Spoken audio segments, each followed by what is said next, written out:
At my son's wedding, I didn't just give away a gift. I lost my faith in what I thought was called family. That morning sunlight spilled gently across the small garden.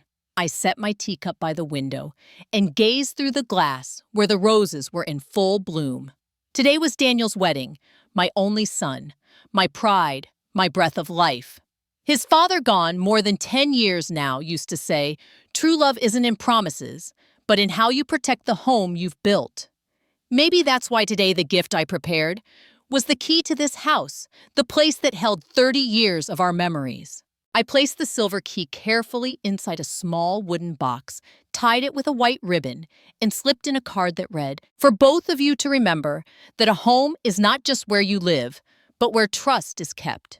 I smiled softly, brushing my fingers over our wedding photo on the table. In the mirror, the woman staring back, 60 years old, streaks of silver in her hair, still carried the quiet strength life had carved into her. Today, I wasn't just the groom's mother. I was the keeper of a legacy, one built from love loss and endurance. The sound of the wedding car outside brought me back to the present. Guests filled the courtyard. Laughter mingled with the soft notes of a string quartet. The ballroom glowed under crystal chandeliers, the scent of lilies floating through the air. I walked slowly, careful not to let my pale blue gown brush the floor. Everything felt perfect until the bride approached. Mother Lily said gently, "I have a small gift box here. When we're called up later, could you hold it for me? It'll make it easier to swap when the time comes." Her voice was sweet, her smile serene, the kind of softness that hides its edges well. I nodded, trusting her completely. "Of course, dear, I'll take care of it." In that brief moment, I had no idea that this simple act, this tiny exchange, would alter the fate of my home. The ceremony began. Applause thundered as Daniel and Lily stepped onto the stage. Under the warm lights, I followed, holding the box close, my heart swelling with pride and love. The MC's voice echoed through the hall. "And now a special moment, the groom's mother will present her gift, a symbol of love and home." I stepped forward smiling. In my mind, I could almost see my husband's face, proud beaming from somewhere beyond. I lifted the lid, and the world fell silent. Not the silver key, not the handwritten card, trembling with affection, but a thick stack of papers, the title stark and cold, "Property Transfer Agreement." And at the bottom, my signature. Perfect, precise, forged. My body froze. The room blurred. My pulse thundered in my ears. My fingers trembled. For a moment, I wanted to scream, to demand answers, to tear the lie apart. But instead, I chose silence. I looked up. The bride, my new daughter-in-law, was smiling, her hand looped through my son's arm. But in her eyes, just for a second, flashed something sharp, the glint of a blade. My son, still clapping, still innocent, had no idea. I inhaled slowly, clutching the edge of my gown to steady my hands, and I smiled. Over the music, I could hear my own heartbeat, steady, heavy, echoing like footsteps through old memories. 30 years of brick and sweat. 30 years of storms and laughter. 30 years of waiting by the window for the sound of his return, all traded away in a single switch of a box. I nodded politely, thanked the MC, and stepped down amid applause that felt like gunshots. In that moment, I realized I was playing a role I'd never rehearsed, the smiling mother who had just been betrayed. The lights blazed bright above me, but they couldn't chase away the darkness spreading quietly inside. I turned, walking slowly down the steps, the question whispering in my mind. When did trust become something so easy to replace? My smile remained gentle, composed, unbroken, as though nothing had happened. Because in a world where people hide their claws behind kindness, silence is the first shield. At that wedding, I didn't just lose my house. I lost my faith in what I once called family. And from that moment on, I knew my silence would not be wasted. That night, when the music faded and the guests had long gone, I returned to an empty house, a home that suddenly felt unfamiliar.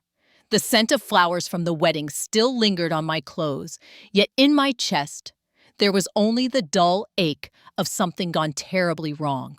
I placed my purse down, turned on the light and walked straight to the cabinet, the old oak one, where I kept every important document. My hands trembled as I searched for the small wooden box I had prepared that morning, the one that held the silver key, my gift of trust. It wasn't there. I checked again, shelf by shelf, drawer by drawer. Nothing. The box, and with it the symbol of everything I had built, had disappeared. A cold realization crept through me. This wasn't a misunderstanding. It was a plan. I sat down trying to steady my breathing, but the quiet around me only grew heavier. The room, once filled with warmth, now felt like a stranger's house. I turned toward the cabinet again, this time opening the lower drawer, the one that held the property deeds, tax records, and the original title papers of this home. The folders weren't as I left them. Documents were shuffled, the envelope sealed torn. Something or someone had been here. I pulled out the old contract, the one my husband and I had signed 3 decades ago, back when dreams were still bigger than fear. I laid it flat on the table beside the copy of the transfer contract from the wedding, the one with my signature. Then, under the warm light of the desk lamp, I looked closer. The curves were right, the pressure points exact, but the rhythm, the breathing of the hand was wrong. It looked like me, but it wasn't mine. Someone had studied it, practiced it, perfected it. A strange calm settled in, the kind that comes not from peace, but from knowing the storm has begun. I reached for my phone. "Harris," I said quietly when he answered, "I need your advice. If someone signs a document in public during an event, a ceremony, does it hold legal weight?" There was a pause. Then his steady voice, "If they have a false notary or footage to claim authenticity, yes. It can be used against you in court." My chest tightened. A false signature. A public moment. A room full of witnesses, all under the perfect illusion of celebration. They didn't just forge my name. They used my trust as their stage. My eyes drifted toward the mantelpiece, a framed photo of my husband, smiling, unaware of the battles I'd have to fight alone. And then a thought surfaced. The banquet hall. The cameras. The wedding had been recorded. Every toast, every smile, every exchange. If there was a moment, even a second, where Lily switched the boxes, the camera would have seen it. I leaned back, exhaling slowly. The silence of the room pressed close, heavy, but no longer empty. Because silence can also be a beginning. In that stillness, I whispered, maybe to myself, maybe to the man in the photo, when someone decides to steal from you, they'll always choose the moment you trust them most. I turned off the lamp, letting the shadows gather around me. This wasn't the end. It was only the first thread, and I was going to follow it. The gift may have been stolen, but so was my silence. And I was ready to take both back. It took 3 days before I saw them again. 3 days of silence, of replaying every moment, on that stage of tracing the edges of my forged signature with trembling fingers. 3 days of pretending life was normal, because sometimes the best disguise is the truth unspoken. That afternoon, the sound of a car in the driveway pulled me from my thoughts. I looked out the window, Daniel's silver sedan. He was home, and Lily was with him. I opened the door before they knocked. Mom Daniel smiled, his arms full of grocery bags. "We thought we'd stop by, cook dinner together. You've done enough lately, time you rest a little." His voice was bright, innocent. He had no idea of the storm swirling around him. Lily followed behind, holding a bouquet of lilies wrapped in white silk. She looked radiant, too radiant. Her eyes softened as she stepped closer, pressing the flowers into my hands. "I know how emotional the wedding must have been for you," she said sweetly. "You've carried so much alone since Dad passed. Daniel and I we want to make things easier." I studied her face. The soft pink lipstick, the tilt of her chin, the perfect performance of affection. Then she said it. "So, we were thinking maybe it's time the house be under our names. You wouldn't have to worry about maintenance or taxes. We could take care of everything for you." Her tone was gentle, almost reasonable. But beneath it, I heard the rustle of paper, the cold, crinkled sound of premeditation. Daniel nodded eagerly. "Yeah, Mom. It makes sense, right?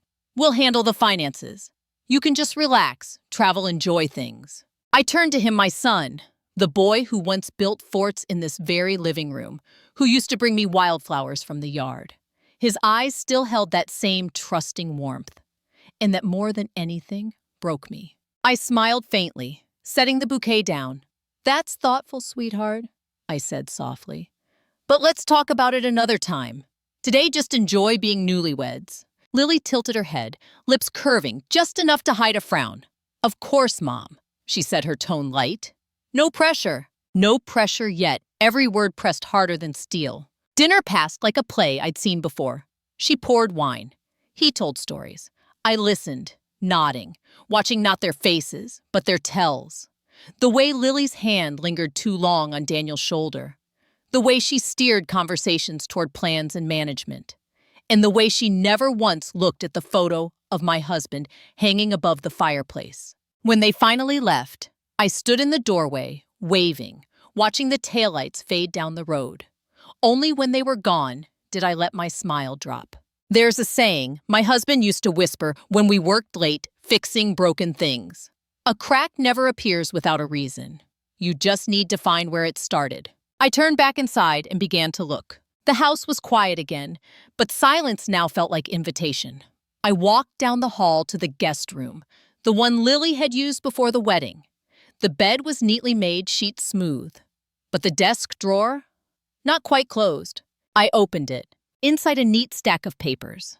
At first glance, ordinary photocopies of property deeds, tax statements, notarized forms.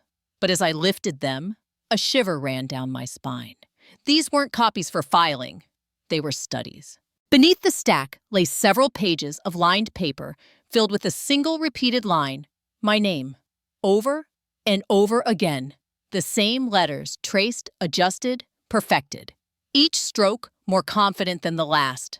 And then the final twist of confirmation, a small folded receipt tucked between the pages. Private notary service. Payment received. Dated the same day as the wedding. The same hour. I sat down on the edge of the bed, holding the paper between my fingers. The air in the room grew heavy, pressing on my chest. She hadn't just acted on impulse. She had planned, prepared, practiced. It wasn't greed. It was strategy. I closed my eyes, drawing a slow breath, steadying the tremor in my hands. For a moment, grief washed over me. Not for the house, but for the innocence my son still carried. He didn't see the claws behind the smile, the storm behind the sweetness. But I did. I folded the receipt, slid it into my pocket, and gathered the papers into a neat pile. This was no longer about emotion. It was evidence. And evidence is a language even deception can't rewrite. As I left the room, I glanced once more at the mirror on the wall. The woman staring back at me no longer looked shocked, only resolute. I whispered quietly to her reflection. Every mask slips eventually. You just have to stand still long enough to see it fall. The night settled deep and still around the house. But I didn't feel powerless anymore. Because for the first time since the wedding, I wasn't walking blind. I had a direction, a thread, and I was ready to pull. When people hide their claws behind kindness, the first cut always looks like love. But love doesn't practice your signature. The next morning, I sat across from Harris, the man who had handled my family's legal matters for over 20 years. His office smelled of old paper and cedar polish, the kind of scent that spoke of truth written in ink. He looked up from his monitor glasses, sliding slightly down the bridge of his nose. "Emily," he said slowly, "I've checked the registry system." I held my breath. He turned the screen toward me. There it was, my home, the address I had memorized like a prayer. And below it, a flashing status line, pending ownership update. Effective in 3 days. My heart dropped. 3 days and everything I had built would no longer bear my name. Harris folded his hands. If we don't intervene now, the transfer becomes automatic. Once it's processed, reversing it will be extremely difficult. His tone was steady, but I heard the urgency underneath. I forced myself to ask, "Can you stop it?" "Yes," he said, "but we need proof of forgery and access logs from the confirmation process. There's a digital signature tied to this update. Someone authenticated it through your email. My head lifted slowly. My email. Yes, Harris nodded. The system sends a one-time verification code to confirm ownership transfer. Whoever had access to that code, that's our trail. For a long moment, I couldn't speak. I stared at the screen at the familiar address beside a stranger's name-to-be. My mind sifted through memories, the wedding, the laughter, the box, the forged papers. And then, one small moment resurfaced. 2 weeks before the wedding, I had been on a video call with Daniel sorting through documents. The email notification had popped up asking for confirmation. I'd frowned, saying, "Not now, I'll handle it later." And Lily, smiling ever helpful, had said, "Mom, you're busy. Daniel can forward it for you. It's just a verification." I'd nodded. He'd clicked. And just like that, my trust became her weapon. I blinked, my throat tightening. Harris's voice broke through the memory. "Emily, who else could have seen or used that code?" My lips parted, but words came slow. "My son," I whispered. "Daniel." Harris leaned back, understanding settling in his eyes. Then he didn't do it intentionally. Someone guided him, someone who knew exactly how to make it look legitimate. I nodded faintly. Lily. The name felt heavy, like a verdict. For the first time, the scale of her plan unfolded before me, not just a stolen signature, but an entire structure built on precision and deceit. A forged contract, a public ceremony to mask the exchange, and now a digital trail verified by my own blood. I gripped the edge of the desk, forcing my voice steady. "What can I do?" Harris reached for a folder, sliding it across the table. "We'll file a motion to freeze the transaction. It'll stop the system from finalizing ownership. But you need to act today. Bring me every piece of evidence, the forged contract, the notary, receipt, the handwriting samples. And Emily," he paused, "be ready. Once this starts, it won't stay quiet." I exhaled slowly. It hasn't been quiet for a long time. As I left his office, the city felt different, colder, sharper. People passed by busy, unaware of the battle ticking down inside my chest. 3 days, 72 hours to reclaim not just a house, but the foundation of everything I believed in. At a red light, I caught my reflection in the car window. Calm, steady, but older than I remembered. And behind that calmness, a truth whispered. Sometimes the ones who hurt us most aren't strangers, but those who simply trusted the wrong hands. When I arrived home, the house greeted me with its usual stillness. I placed the bouquet, now wilted in the trash, the petals soft and pale against the metal bin. Then I sat at my desk and began gathering every piece of proof. The forged contract, the practice signatures, the notary receipt, each one a brick in the wall she had built to corner me. Each one now a weapon in my quiet revolt. As I worked, I remembered Daniel's face, the way his eyes lit up when Lily spoke the easy laughter, the unguarded faith. He wasn't my enemy. He was my mirror, the reflection of my own heart, once too trusting, too willing to believe kindness was always truth. I sighed, stacking these papers neatly, and placed them in a folder. The clock on the wall ticked softly, steady and bothered, reminding me that time doesn't wait, not even for the betrayed. 3 days. That's all I had. But maybe that's all I needed. Betrayal doesn't always wear cruelty. Sometimes it comes dressed as love and asks for your password. But even trust misplaced can become strength when you decide to take it back. The next morning, I drove back to the hotel where the wedding had been held. The same grand lobby, the same chandelier, glimmering like nothing in the world had ever gone wrong. But this time, I wasn't there as a guest. I was there as an investigator looking for the truth buried beneath the music and applause. At the reception desk, I smiled politely. "Good morning. I'm Mrs. Carter. My son's wedding was here last weekend, the Reed Carter ceremony. I was hoping to speak with your technical staff about the security footage." The clerk blinked, uncertain. Then, after a brief call, a young technician arrived, a man with kind eyes and coffee on his shirt sleeve. "Yes, ma'am," he said. "We archive all events for 7 days. What would you like to see?" "Everything," I answered, softly, especially the moments before and during the gift exchange. He led me down a quiet corridor, into a small control room filled with humming monitors. The air was cool, sterile. The kind of place where truth doesn't hide, only waits. As the screens flickered to life, he began scrolling through the timeline. "There," I said, pointing. "That's the bridal suite. Rewind 5 minutes before they called us on stage." The footage played. In the frame, I saw myself calm, unsuspecting, adjusting my scarf, while Lily stood beside me, holding 2 identical boxes. Then, with a quick glance over her shoulder, she shifted one into the hands of a bridesmaid, her friend, the one in the pink dress. And just like that, the boxes were switched. Swift, deliberate, practiced. I leaned closer, my pulse steady, not frantic. The proof was there, not in the motion, but in the intent. The technician paused, the video looking uneasy. "Ma'am, should I make you a copy?" "Yes," I said. "Please. I'll need the full recording." We moved to another angle. The stage camera. There she was, again, whispering to the master of ceremonies, just moments before the introductions. Her lips moved clearly enough to read.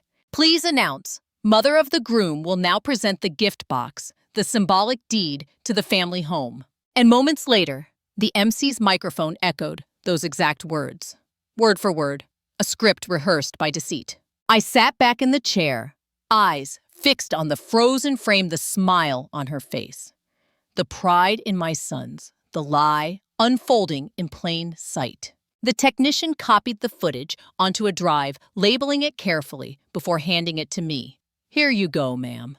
This looks serious." I smiled faintly. "It's justice." When I stepped back into the lobby, the morning sun spilled across the marble floor. People hurried past laughing, checking their phones, living in worlds untouched by betrayal.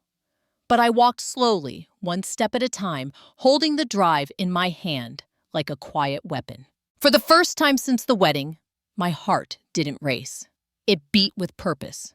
Because proof changes everything. It silences doubt, and it turns tears into ammunition. I sat for a moment in the car, the USB resting in my palm. It was small, smaller than the box that started all this, yet heavier than any weight I'd carried. They thought I'd crumble. They thought the shock would drown me in grief, that age would make me soft, that motherhood would make me blind.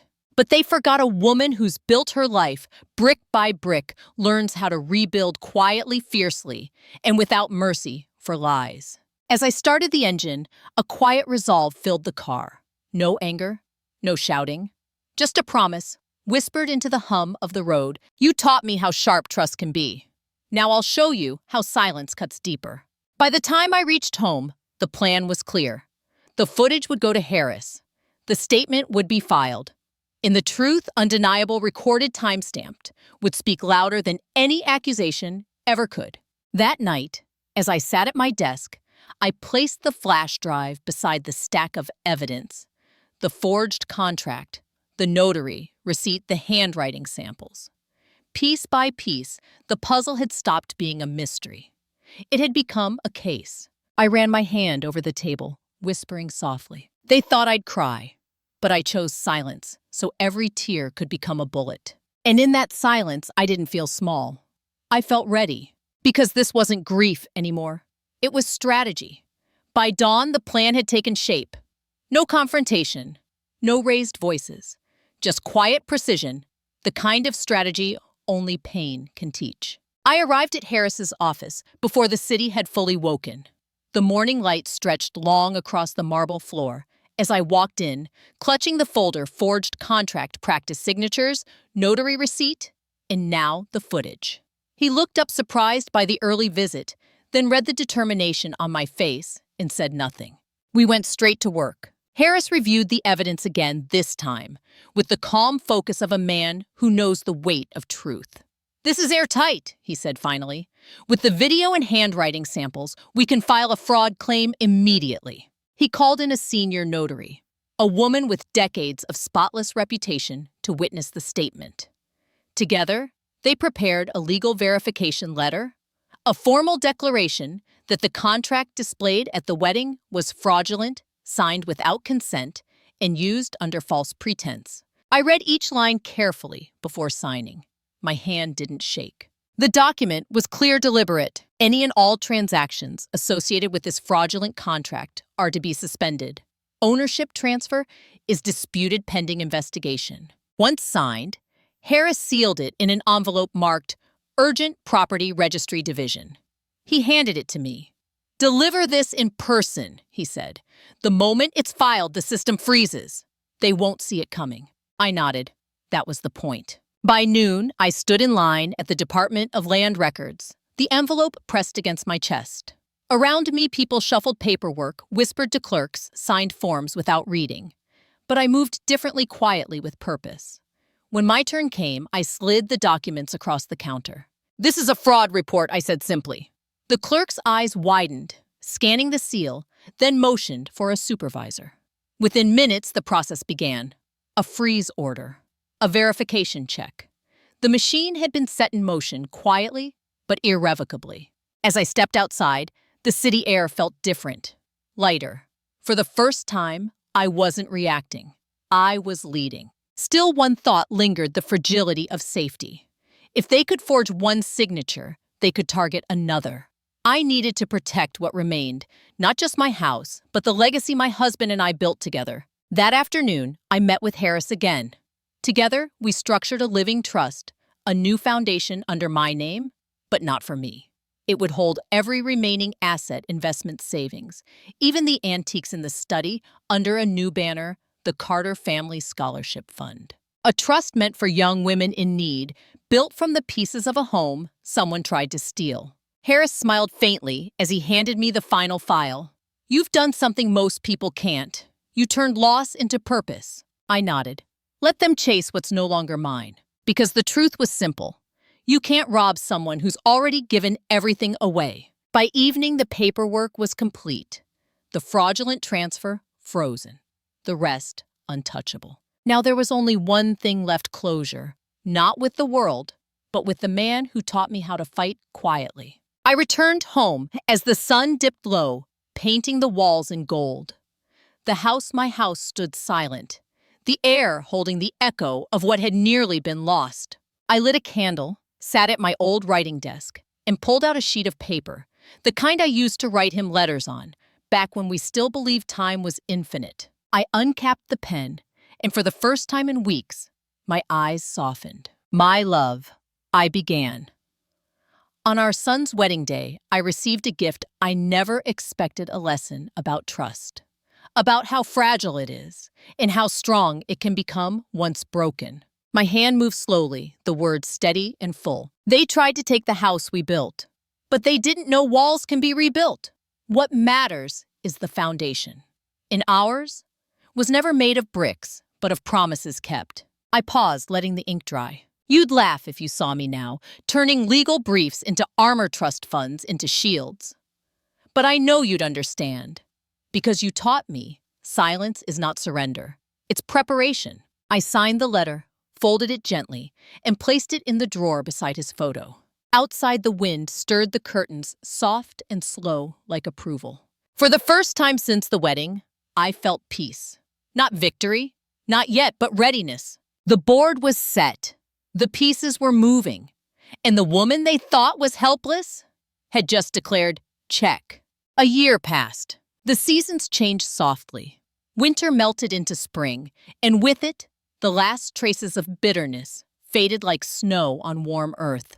I no longer woke up with the weight of what was taken, but with the quiet gratitude of what remained. The house stood firm, no longer a fortress of memories, but a seed waiting for its next purpose. So I gave it one. The front porch, once silent, now welcomed the laughter of students. Young faces filled with the kind of hope that cannot be forged or stolen. Inside, the walls were repainted, the cracks sealed. The rooms opened wide to sunlight. And above the door, in simple carved letters, I placed a new name: the Carter Scholarship Foundation, in honor of Michael Carter. A home built on trust. Every corner of that house now held something new: books, desks, and dreams. Where betrayal once echoed, now there was purpose. Where silence once mourned, now it taught. I used to believe legacy meant ownership. But true legacy is what you build when no one's watching and what you give when no one can repay. Each spring, as wedding season returned, I prepared small envelopes, cream-colored, sealed with gold wax. Inside each, a handwritten note and a modest gift. They were sent to newlyweds, young couples, starting life with little more than love and courage. Some lived in tiny apartments. Some borrowed suits and dresses. Some had no family to witness their vows. My message was always the same. May your home be honest, your hands be steady, and your hearts be brave. Because the worth of a house isn't in its price, but in the truth that fills it. Sometimes they wrote back letters full of wonder and gratitude. Sometimes they never knew who sent it. That was fine. Not every blessing needs a name. One afternoon, as I watered the roses along the garden path, I noticed how full they'd grown. Roots, deep petals open wide. And it struck me how much we are like them. Cut down we return. Hurt we heal. Left in the dark we still find the light. This house had once been my battlefield. Now it was my offering. Lily never returned. Daniel visited, often calmer, stronger, carrying lessons he'd learned the hard way. And every time he crossed the threshold, he smiled not out of guilt, but gratitude. We never spoke her name again. We didn't need to. Forgiveness had already spoken for us. As the sun set through the open windows, I sat in my favorite chair, a cup of tea warming my hands. The wind carried laughter from outside students, finishing their daybooks in hand, futures waiting. I closed my eyes and whispered softly. They thought they could steal a house, but they never understood. A house isn't made of walls and deeds, but of a heart that remembers what matters. For the first time in a long time, I felt whole. Not because I'd won, but because I'd learned what victory truly meant. It wasn't reclaiming what was mine. It was becoming someone no lie could destroy. They thought they could take my home. But a home isn't written in papers. It's built in a heart that knows its worth. And sometimes, silence is the loudest way to fight back. It began with a phone call, Lily's voice sweet as ever. Mom, we'd love to have you over for dinner. Just family. No tension. No lawyers. Just us. Her tone was sugar wrapped around steel. A peace offering that smelled too much like strategy. But I agreed. Because sometimes you accept the invitation to bring your own truth to the table. That evening, I arrived at their home, the one Daniel and I had once painted together, back when laughter still echoed in every corner. The table was beautifully set, candles lit silverware, shining wine glasses reflecting warm light. A picture of harmony. A performance waiting to begin. Lily greeted me with open arms. I'm so glad you came, she said, her smile poised perfect. We've all been under so much stress lately. I just want us to move forward as a family. Daniel appeared beside her, his arm around her waist, his eyes tired. Yeah, Mom, he said softly. Let's just talk. We're family. There's no need for more fighting. I smiled gently, setting my purse on the chair beside me. I couldn't agree more, I replied. And that's exactly why we need to talk. Dinner began with small talk. Meaningless words meant to fill space. Lily served roasted chicken. Daniel poured the wine, and for a moment, everything almost looked normal. Almost. Halfway through the meal, as the conversation circled around travel plans and renovations, I reached for my purse and placed 2 folders on the table. One, the official report from the Property Registry Division. The other, still sealed in its envelope, the printed photographs from the hotel's security footage. The clink of cutlery stopped. Lily froze mid-sentence. Daniel looked up confused. I spoke softly, almost kindly. You once told me, Lily, that you love honesty. That truth was the foundation of every strong family. So tonight, let's listen to it together. I slid the first folder toward Daniel. He opened it, eyes scanning the page. The freeze order, the fraud declaration, the notarized verification. His brow furrowed. Then the second envelope. He hesitated, then pulled the photos out. There she was, Lily caught on camera, switching the gift boxes backstage. And again, whispering to the MC before the announcement. Every frame time-stamped, undeniable. Daniel's face went pale. He turned slowly toward his wife. Lily, what is this? She blinked, lips parting, but no words came. Her hand twitched toward the papers, then stopped. The mask, polished, graceful, began to crack. That's not, she started, voice trembling. I was just what I asked gently. Protecting me or erasing me? Her eyes flashed shame, anger, desperation. You don't understand, she snapped. You've been alone too long. You cling to the past, to that house. I was trying to secure it, to keep it in the family. I did it for us. Daniel looked between us, disbelief flooding his face. You forged her signature, Lily. No, she cried. I copied it. Yes, but it was for the greater good. She's old, Daniel vulnerable. What if she— Enough, I said quietly. The word landed like a stone. She stopped. I looked at her not with anger, but with a kind of tired sorrow. Family property isn't built with deceit. It's built with sweat, sacrifice, and truth. The moment you forged that signature, it stopped being about love. It became theft. Silence fell heavy across the table. The candles flickered, shadows dancing across her face.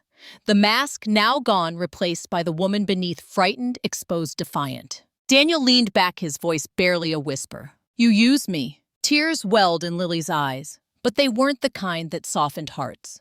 They were the kind that fell too late. I thought, she stammered, I thought I was doing the right thing. I wanted us to have security. You've seen her. She gives everything away, even the business decisions. I just wanted control. I shook my head. Control built on lies never lasts. It rots from the inside out. She turned to me, bitterness sharpening her tone. You're punishing me for wanting to protect this family. You're selfish. You'd rather see everything crumble than let anyone else touch what's yours. I met her gaze, calm, unwavering. What's mine was never just mine. It was ours, built by honest hands. And I would have given it freely if you'd only asked. But you didn't. You took. Daniel buried his face in his hands. The silence between us stretched long, a silence filled not with peace, but with the sound of something breaking that would never be whole again. Finally, I stood collecting the folders. I didn't come here for revenge, I said softly. I came for truth. What you do with it, now that's on you. I turned to Daniel, my voice gentler. Son, I don't blame you. You trusted love, and love should be trust.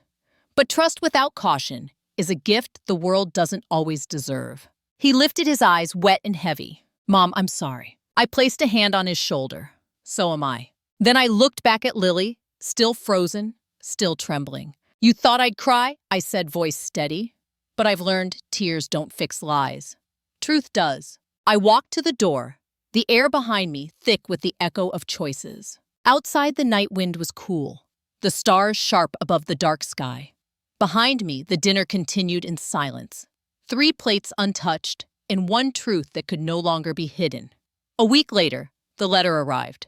Plain envelope, official seal, inside a single page that would decide everything. I unfolded it slowly, the words sharp and clear under the morning light. Notice of invalid transaction, property transfer nullified. Ongoing investigation, signature forgery. For a moment, I just stared at it. Not with joy, not even with relief, but with the deep, steady breath of someone who's finally stepped off the battlefield. The house was mine again. Not because I fought loud, but because I fought right. That afternoon, Harris called. His tone was calm, professional, but I could hear the quiet satisfaction beneath. Emily, the registry, confirmed the freeze. The court accepted the evidence. They've opened a formal investigation into Lily's actions. He paused, then added gently, You won. I smiled faintly, eyes drifting toward the old photo on my desk, my husband smiling in the sunlight, holding Daniel as a child. No, Harris, I whispered. I didn't win. I just didn't lose what mattered. A few days later, we stood in court. The room was bright, sterile, the air heavy with truth about to be spoken aloud. Harris stood beside me, his voice steady as he presented the evidence, the forged contract, the handwriting analysis, the notary receipt, the footage. Frame by frame, he walked the judge through the deception, the switch, the rehearsal, the fraud. Lily sat across the room, shoulders tense, hands clasped so tightly her knuckles turned white. Her lawyer whispered urgently, but her eyes stayed fixed on the table, refusing to meet mine. Daniel sat behind her, head bowed, eyes hollow, a man caught between guilt and grief, realizing love had been used as leverage. When Harris finished, the judge turned toward Lily. Her voice shook as she spoke. "Your Honor, I never intended to harm anyone. I thought I was helping to manage the property. I didn't know." But the judge lifted a hand. Intent does not erase deceit. A forged signature is not love. It's theft. The gavel came down once, and with that sound, everything ended not in fire, but in clarity. Outside the courthouse, Daniel caught up with me. His eyes were red, his face pale. "Mom," he began, voice breaking. "I'm so sorry. I thought she was helping. I didn't see it. I didn't see any of it." I looked at him, my son, my only child, and saw not a fool, but a reflection of my own mistakes. "You trusted her," I said softly, "and trust is never the crime." He shook his head. "You should hate me." "No," I said, placing a hand on his cheek. "I only hate what she made you doubt yourself and what's right." His eyes filled again, but this time the tears weren't for her. They were for us. We stood there for a while, mother and son, letting silence mend what words could not. News travels fast in small towns. By evening, whispers filled the air about the forged deed, the courtroom scene, the fall from grace. Lily's reputation collapsed like paper in rain. Her family, once proud and polished, now turned away the weight of shame, too heavy to carry together. The invitations stopped. The smiles vanished. Even the neighbors crossed the street. But I stayed silent. Not out of cruelty, but because some lessons only echo in quiet. Harris asked if I wished to press further, to open a criminal case to make her pay. I looked out the window at the house that had stood through storms, through loss, through betrayal. "No," I said finally.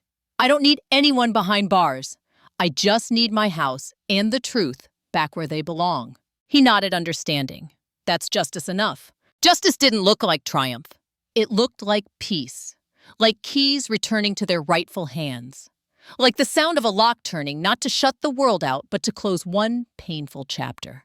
That night, I walked through every room, slow, unhurried. My fingertips brushed the old banister, the kitchen counter, the photo frames lined along the hall. Nothing had changed, yet everything had. The air was lighter, the shadows softer, as if the walls themselves knew the truth had come home. In the living room, I paused before the fireplace, running a hand along the mantel where my husband's photo stood. "We made it back," I whispered, not by shouting, not by breaking, but by believing that honesty still matters. The house was quiet, not empty, just resting, like me. The house was silent again. No lawyers, no arguments, only the ticking of the old clock in the hall. For the first time in months, the air didn't feel heavy. Justice had come and gone, leaving behind not victory, but peace. Daniel had left the city. He said he needed space, not from me, but from the noise, the shame, the shadow of choices that weren't his. He packed light, promised to call, and drove away before sunrise. And though the road took him far, I knew the distance wasn't punishment. It was healing. Lily, too, had vanished, leaving behind whispers, unanswered messages, and a name now spoken with pity. But I didn't hate her. Not anymore.